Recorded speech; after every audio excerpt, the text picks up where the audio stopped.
Hello, everyone, and welcome to the narrative writing class associated with the narrative writing and performance statement writing for EPBs, OPBs, and 1206s.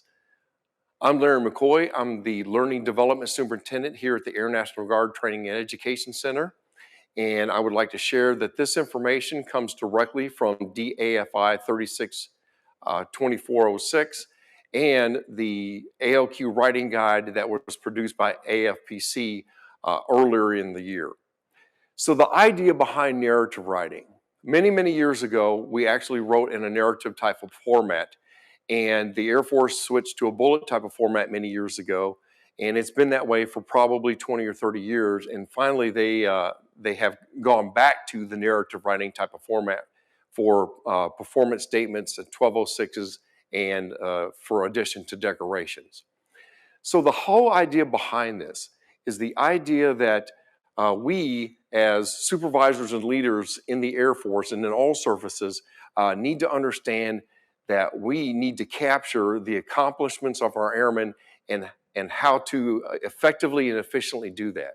And the Air Force has determined that narrative writing would be the best way of doing that and writing performance statements. So what it comes down to is airman leadership qualities. This is a total change of mindset in the Air Force right now about airman leadership qualities and the things that the airmen are actually being graded on for the accomplishments and the enhancement of their careers. So it's a straightforward philosophy. Basically, what we're going to do is we're going to take the airman leadership qualities and we're going to grade individuals based on the fact of what they do, their rank, what they know, and their levels of responsibility. And we're going to fall back into what we know and what we value, which is our core values, which is a total change in culture of what we are used to at this time with the bullet statements. Very honestly, for many years, we have lost our way in the Air Force because we worried more about what acronyms to use, what abbreviations to use, how do I make the bullet fit into one line, the white space at the end, I have to fill 2 spaces of white space. So we lost our way in the fact that of what we were actually writing for. We're writing for the accomplishments of our airmen and how to promote our airmen. So we're going back to what we know and what we are actually here for, which is the Air Force core values. And this is a total change in culture. So the idea behind of just writing a bullet statement for the purpose of writing a report, we're actually worrying about and thinking about the enhancement of our airmen, what their accomplishments are, and how they can improve themselves to be mission essential personnel. So as you can see with the evaluation transformation, there are 4 foundational changes that basically drives this. The first one is competency-based assessments. So we're going to evaluate behaviors and outcomes that's going to provide more of an accurate, holistic performance assessment of what the airman knows and what they do.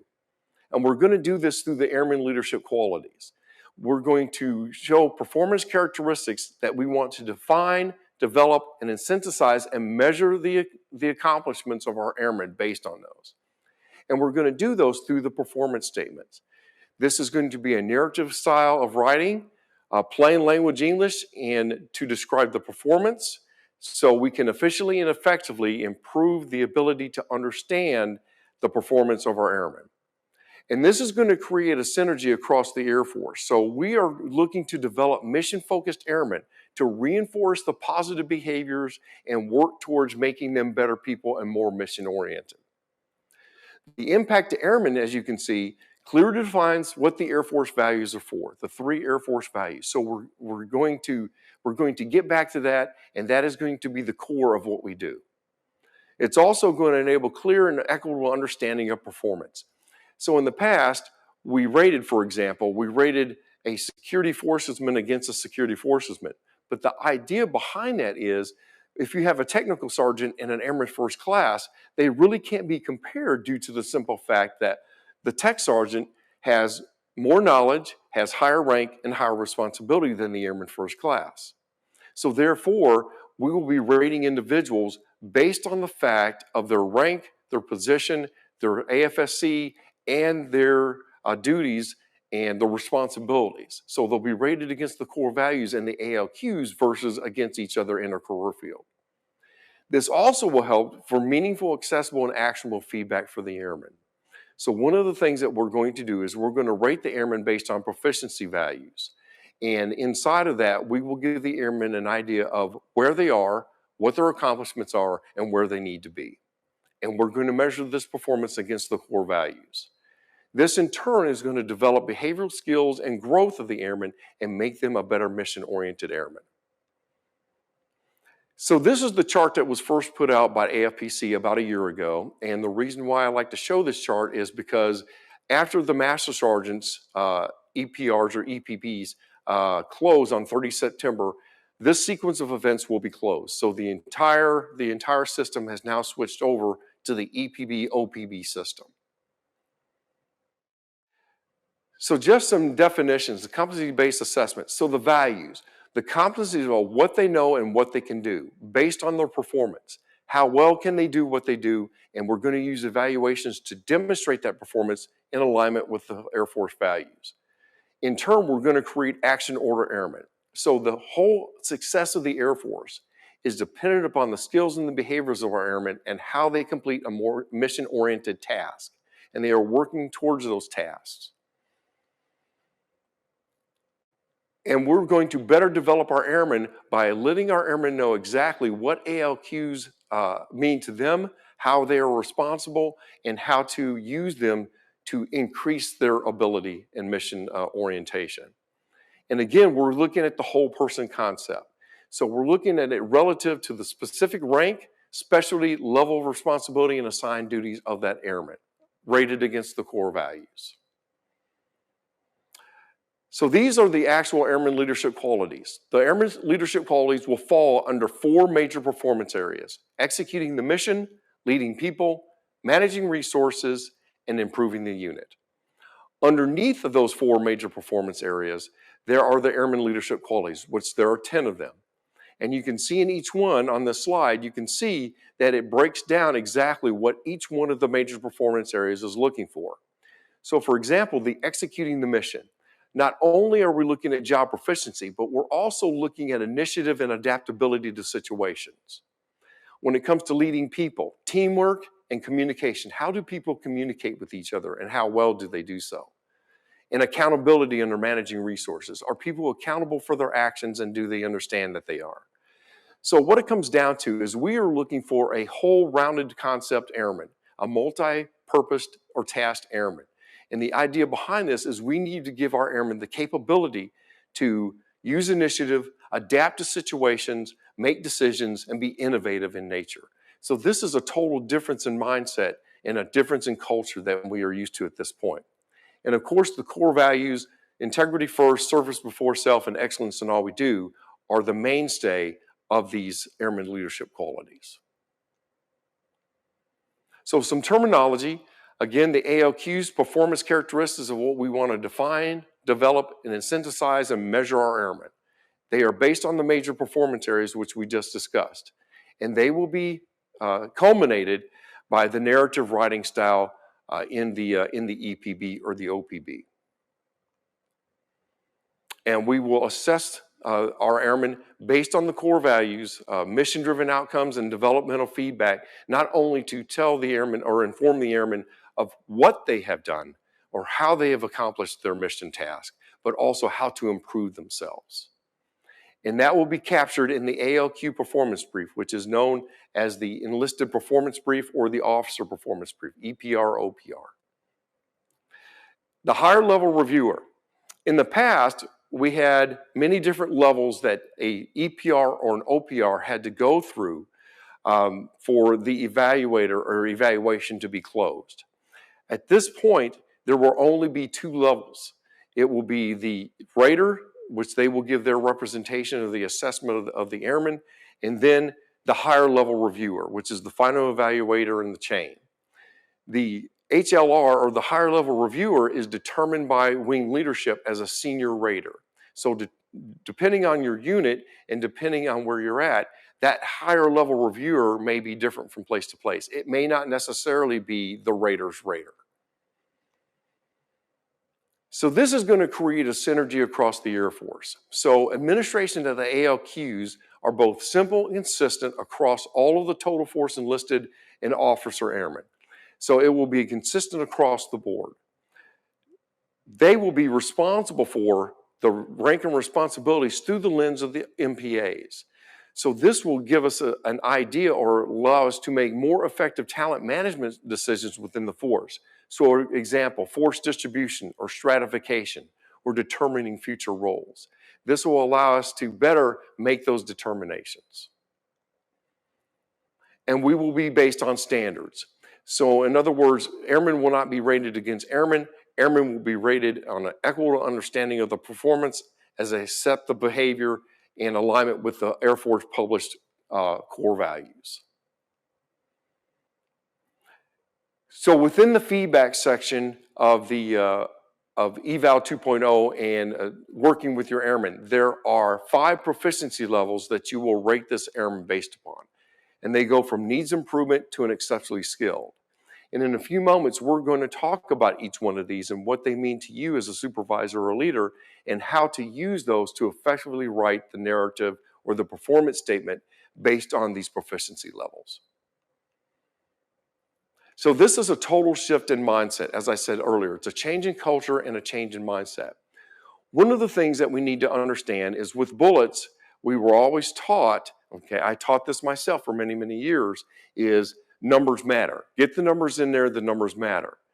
But now we're switching the mindset of saying that we have quantity, but we also have quality. So in other words, what we want to do is we want to record or assess the accomplishments of the airmen based on the quality of work that they've done, not only on the quantity. So I'm not saying not to use numbers. What I'm saying is we need to focus on the quality of the assessment, not the quantity of what they've done. So as for performance statements, first of all, each performance statement will be a standalone statement. It will be plain text English of the accomplishment and the result or the impact of what the airman has done. It also needs to be readable. So since it's in plain language English, it will be a sentence type of format. So as someone reads this sentence, they should have an idea of the accomplishment or the action that the airman took and the impact of the result of that action. Acronyms and abbreviations are highly discouraged. There are a few that are approved by the AFPC, and they are at this rule set available at the AFPC website, but very honestly, they are few and far in between.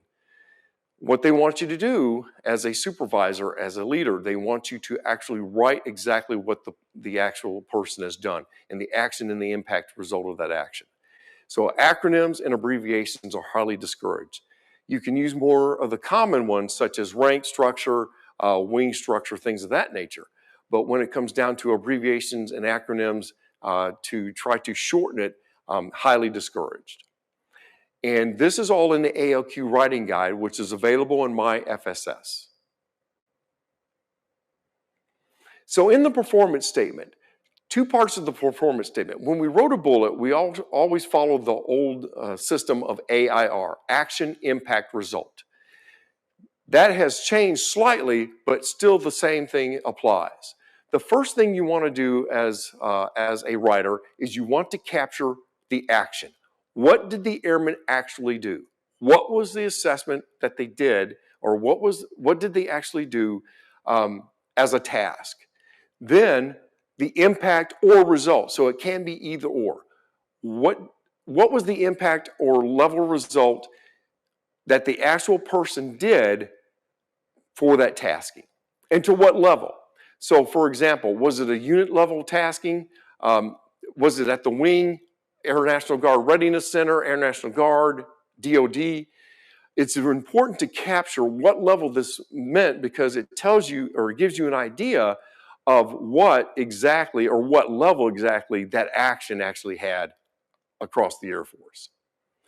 So for example, in my example here at the bottom of this page, Master Sergeant Snuffy led 16 hours of leadership development training for 3 wings across the Air National Guard.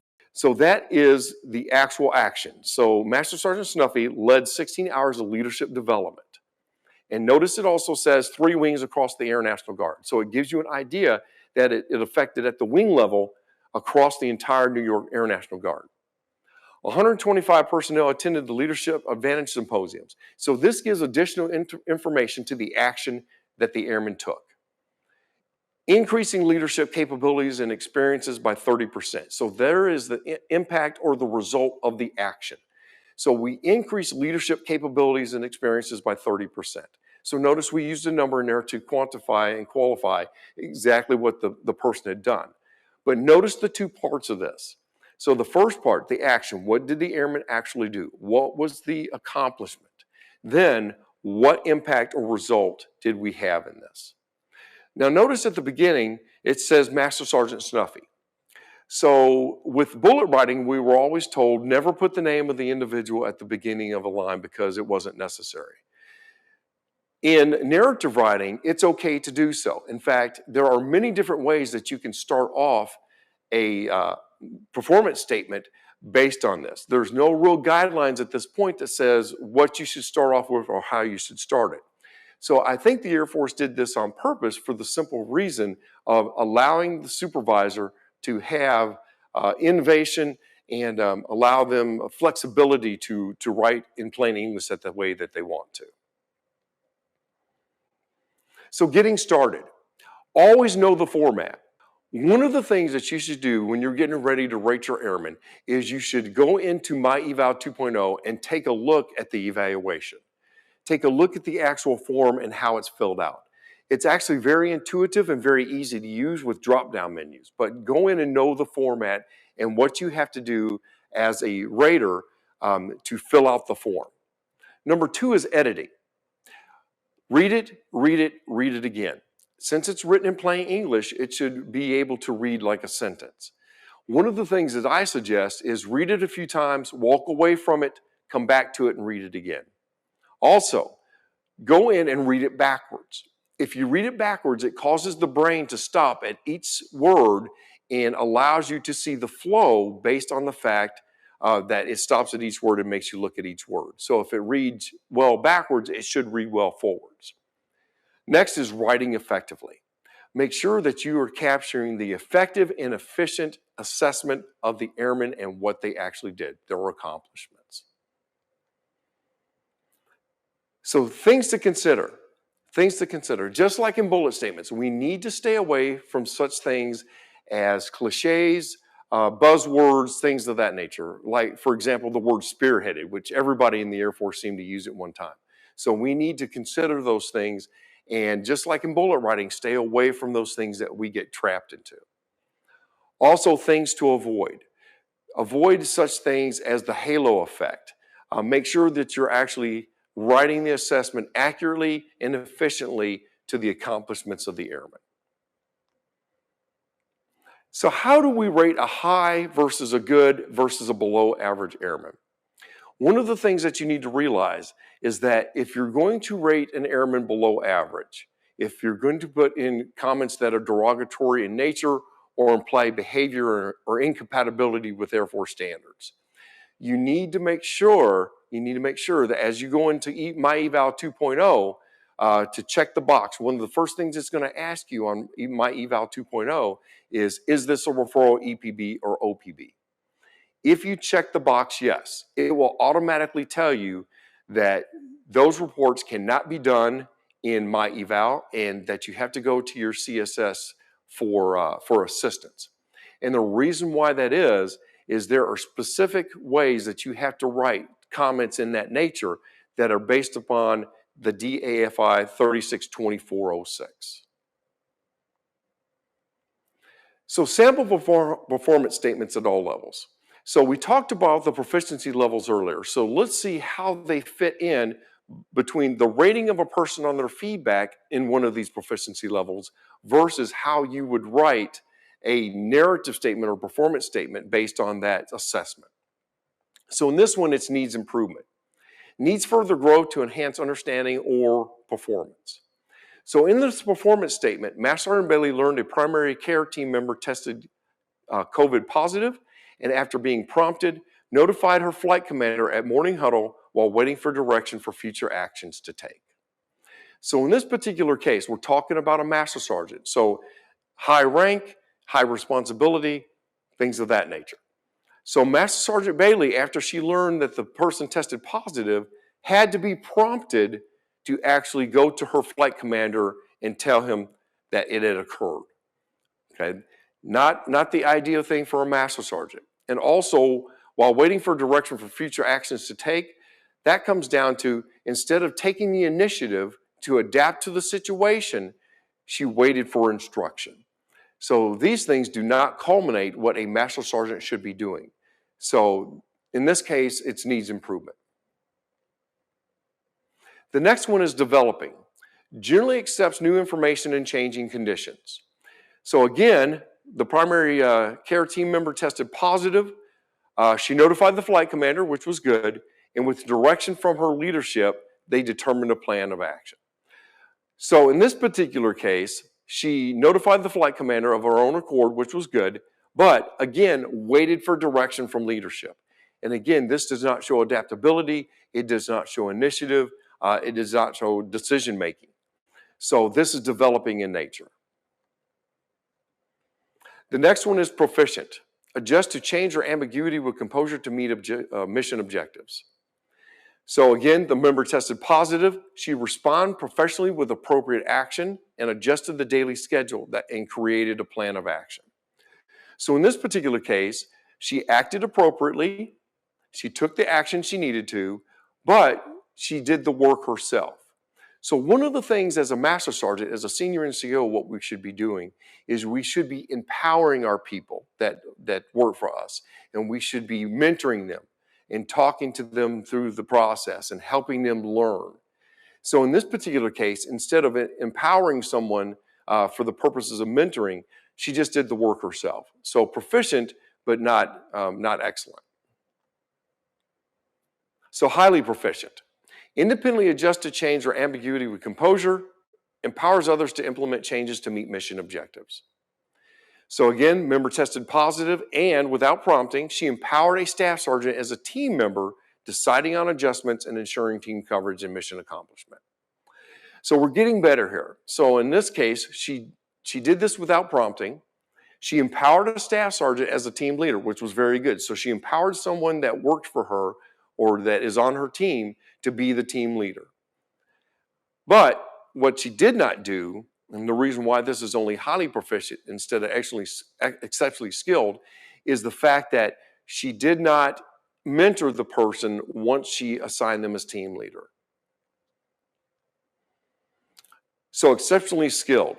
Leverages changes as an opportunity to better meet mission objectives, inspires others to be more adaptable, and equips them to handle changes independently. So in this particular case, the person tested positive. She acted independently to empower a staff sergeant as a team member or team lead to ensure coverage and mentored them, okay, to create or brief new plans to the medical group. So in this particular case, she did everything as a master sergeant that she should have done. She independently acted, she empowered someone, and then she mentored them to make sure that they were making the right decisions and working on their decision process. So in this particular case, she is exceptionally skilled. So here's some actual examples that I have pulled down. So Master Sergeant Snuffy was instrumental in training 7 Air National Guard instructors on curriculum development. So there's your action. Exceeding expectations, the course will be complete 2 months ahead of schedule. Additional information to the action, and then the impact result, the inspection process was streamlined by 20%. In the second example, notice it does not start off as Master Sergeant Snuffy. It starts off as affiliate school liaison. So again, as I said earlier, there are many different ways that you can start this. And I think they did this on purpose to give supervisors and give leadership flexibility to write these effectively. So it talks about developing a 95-item checklist, which was the action. Additional information in there, certified 5 instructors, 10,000 hours. Then the impact, ensured CCAF, Southern Association of Colleges accreditation for 5 years. And notice CCAF is abbreviated, or it is an acronym, but again, it is a common use acronym, so it is acceptable. The last one falls more in lines of something that you would write on a 1206 for someone. A member of the deacon board of his church. Notice again, flexibility on how you start the actual performance statement. Plan 3 events for an orphanage, okay, what they bought, and then the impact or the result, producing clean water for 50 children.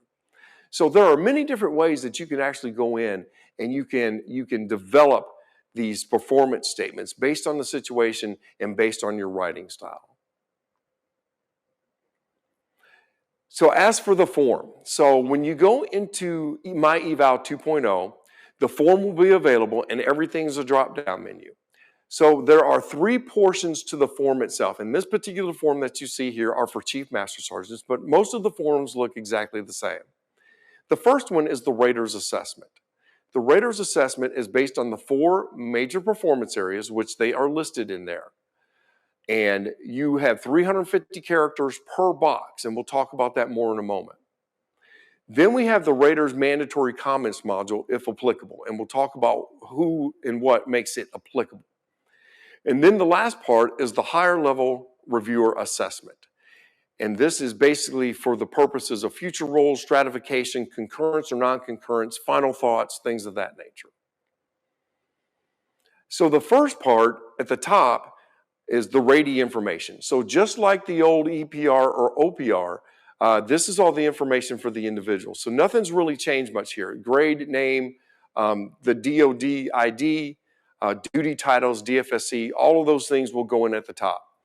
Now what happens here is My Eval 2.0 will automatically fill this in, drawing from their file. So one of the things that I implore you to do is to go in and make sure that this information is correct. The second part of this is the Rater's Assessment. And the Rater's Assessment, again, is based on the 4 major performance areas. So for each one of these 4 blocks, you will go in and you will actually write or place narrative statements or performance statements in there based on the 4 major performance areas. Now, again, as I said earlier, you only have 350 characters per box. So in the example here, it says that you may or typically get 2 to 3 performance statements. Most of the statements that you're going to write are probably going to be 2 lines. To be very honest, you're probably not going to get more than 2 narrative or 2 performance statements per box in there. So when you go to rate this individual, you need to make sure that you pick the best things that they have done over the past 1 or 2 years based on their status and place in these blocks, because you only have 350 characters per box. Then below that is the rater's identification data, so rank, name, organization, just like the old EPR, OPR, and then a place for their signature. Next is the mandatory comments box.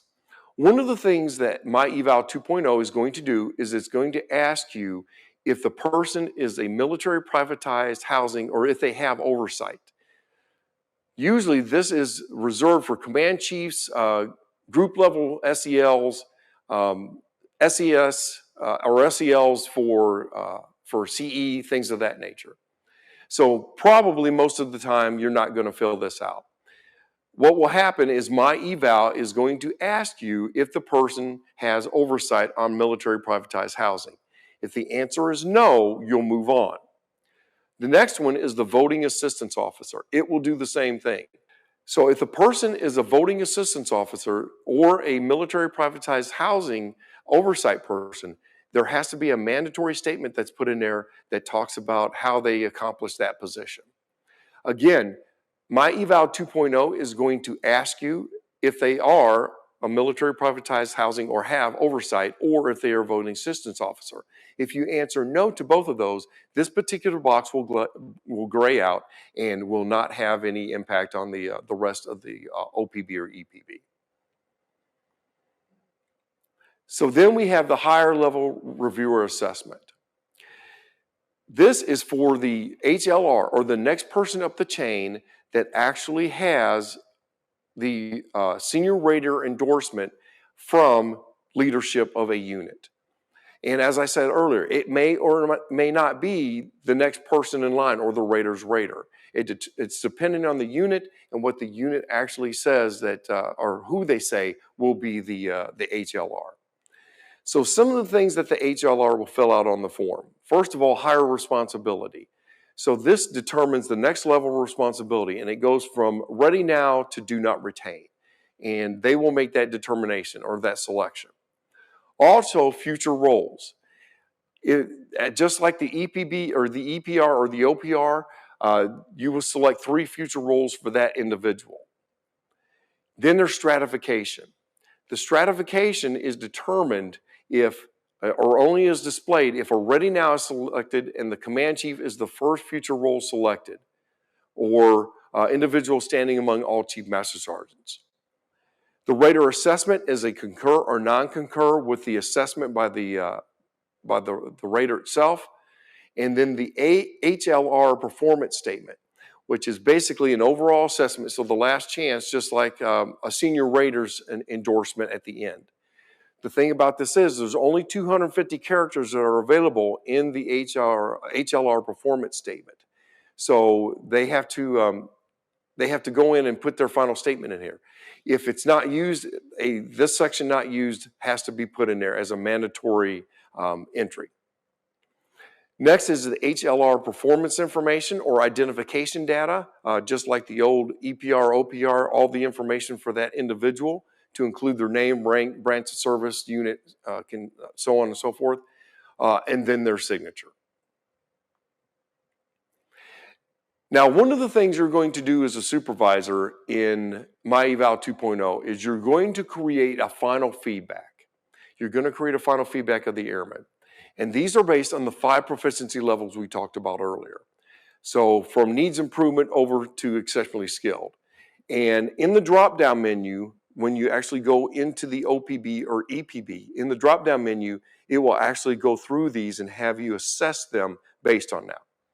Now, one of the things that you need to know is, these assessments are not seen by anyone except the rater and the ratee. So notice on the form, there are no check boxes on the form that actually indicate these proficiency levels. And no one sees the proficiency levels that you have selected except for the rater and the ratee. Now, the whole idea behind this is, as a rater, if you write to the level of proficiency that the person has accomplished, the person reading the actual narrative or performance statement should understand the level at which they are at based on the proficiency levels. So again, as the examples I showed you, so did they show initiative? Did they show adaptability? All those things, the ALQs dictate what the proficiency level rating is, and the rater should be writing to that effect. So some of the questions from the field that we have received. So one of the questions was, can abbreviations and acronyms be used in the narrative? And are there any limits? So as I said earlier, the use of acronyms and abbreviations are highly discouraged. There is a list of approved acronyms on the AFPC website under Career Management section. But they are very few and far in between. Where before there were pages and pages of approved acronyms and abbreviations, I believe the new one is maybe 2 to 3 pages. So some of the more common acronyms, as I said earlier, like rank and structure and things of that nature, more of the common ones are acceptable. But beyond that, they are highly discouraged.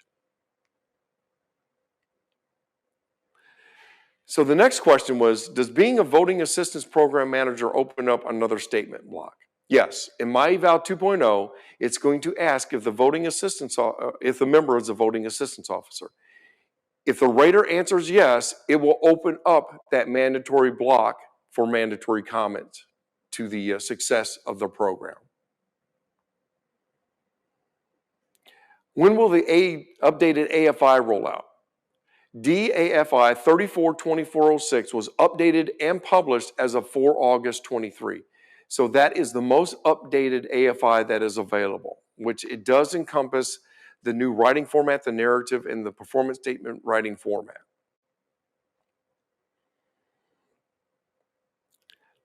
So the next question was, if an EPB is printed out, does the rating show? For example, if you need to print and attach it to a promotion packet, will the rating show? The answer to that is no. The ratings are part of the feedback between the member and the ratee or the rater and will not appear on the EPB form. So the answer to that is no.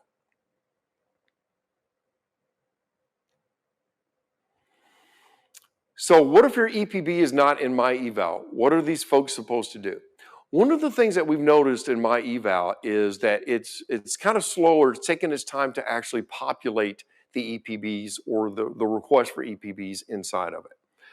If that's the case, the member or the rater needs to contact their unit CSS.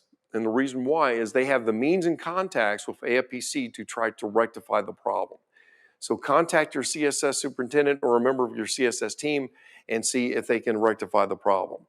One of the things that we've noticed recently is that the actual feedback ratings, the proficiency level ratings are not showing up. So one of the things we've done is we've gotten with our CSS to see if they can rectify that problem, because that is part of the process and the EPB or OPB will not close out until you fill those out. So one of the things you need to remember when it comes down to it, ladies and gentlemen, what you need to remember is that the ALQs are the driving force behind this. We are going to create an adaptable airman that shows initiative and has decision-making abilities. The ALQs are going to be the background or the foundation of that. So what each supervisor needs to do is they need to go in and take a look at the ALQs for each one of their airmen that they supervise. And they need to determine what the proficiency level is and what each ALQ means to that particular airman. Once that is determined, the supervisor needs to sit down with that airman and show exactly what ALQs are, which ones pertain to them, which should be all, and how it pertains to them, what their proficiency level looks like. And that's going to allow the airmen to actually generate their own examples of their performance and how to enhance their performance down the road. And it will allow them to give or discuss specific examples to what they can do for the duty center, what it means to them, and what it means for their level of responsibility. So in summary, the writing is a permanent record of that airman's progress, what they've done, and how they need to progress to the next level. It's also a reflection of you, your writing ability, your service, and your career. So please, take the time, write effectively and efficiently for that person, edit and revise, and work to produce the best product possible.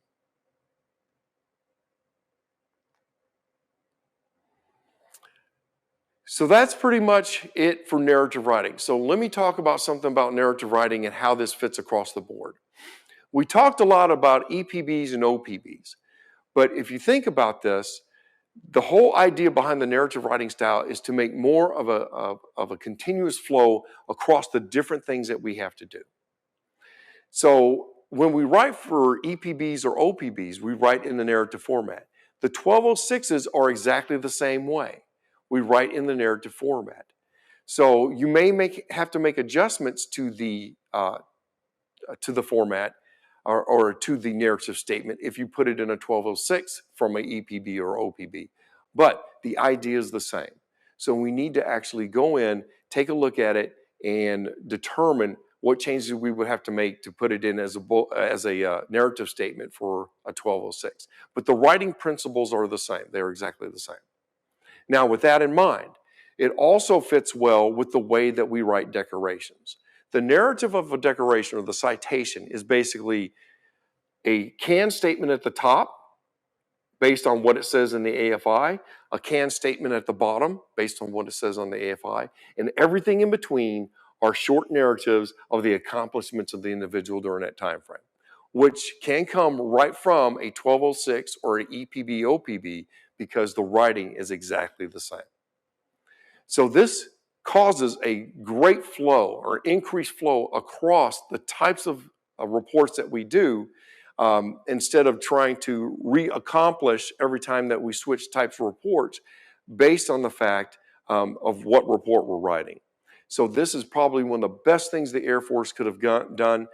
Chief Wright started this when he was in tenure as the Chief Master Sergeant of the Air Force, and Chief Bass has picked this up and made this a reality, and it's come to fruition. So again, You may be thinking, well, this is just something else the Air Force has done to make me work, but it's a good thing that it actually happened. It really is. This is going to allow us to more effectively and efficiently rate our airmen based on the ALQs and the MPAs. It's going to make them a better multitask airman when it comes down to it, because they're going to be given the skills to adapt to situations, to show innovation and show initiative. So that's pretty much it for narrative writing. I thank you for your time today. If you have any questions whatsoever pertaining to this, you can contact me at the information you see here on the screen. I am the only Lawrence McCoy in the global, so please contact me with your questions. If you have questions about my eval 2.0 or stratification, force distribution, things of that nature, please contact your CSS. I do not have a wide range of knowledge on those areas, but your CSS should be able to help you with that determination. With that being said, good luck to you in your narrative and performance writing endeavors, and everyone have a great day. TEC University. Education your way.